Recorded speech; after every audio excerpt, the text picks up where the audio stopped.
Hello guys, আসসালামু আলাইকুম। আজকে চলে এসেছি সিরাজগঞ্জ সেই ঐতিহ্যবাহী চায়নাবাদ ঘুরতে। এখানে এসে দেখলাম অসংখ্য লোক এই চায়নাবাদে ঘুরতে এসেছে। আসলেই বর্ষা মৌসুমে প্রতি বছর ন্যায় এখানে কিন্তু অসংখ্য লোক জমায়েত হয়।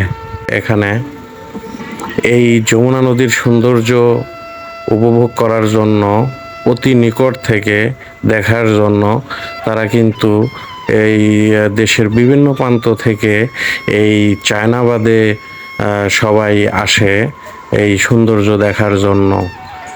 তাই আমিও আসলে সময় পাইনি, ঈদের ভিতরে আসব, সময় পাইনি, তাই আমিও চলে এসেছি এই যমুনা নদীর সৌন্দর্য দেখার জন্য। আসলে শুধু যমুনা নদী না, এই নদী এলাকার মানুষের জীবনযাত্রা কতটা সুন্দর, কতটা ভয়ঙ্কর, এই দুটোই দেখার জন্য কিন্তু অসংখ্য লোক আসে। আমিও এসেছি। আসলে এই যমুনা নদী যতটা সৌন্দর্য, এর রূপ যতটা সুন্দর, ততটা কিন্তু ভয়ঙ্কর।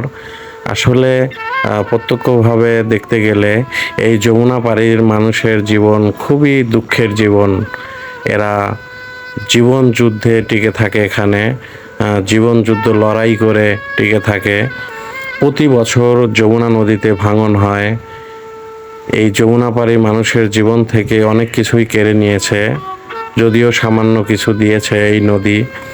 আসলে এই বর্ষা মৌসুমে এই যমুনা নদী এলাকার মানুষের জীবন জীবিকা এই নদী থেকে মাছ শিকার করে মাছ বিক্রি করে, আর এই টাকা দিয়ে কিন্তু তারা তাদের ফ্যামিলির বিভিন্ন কাজে লাগায় এই টাকা।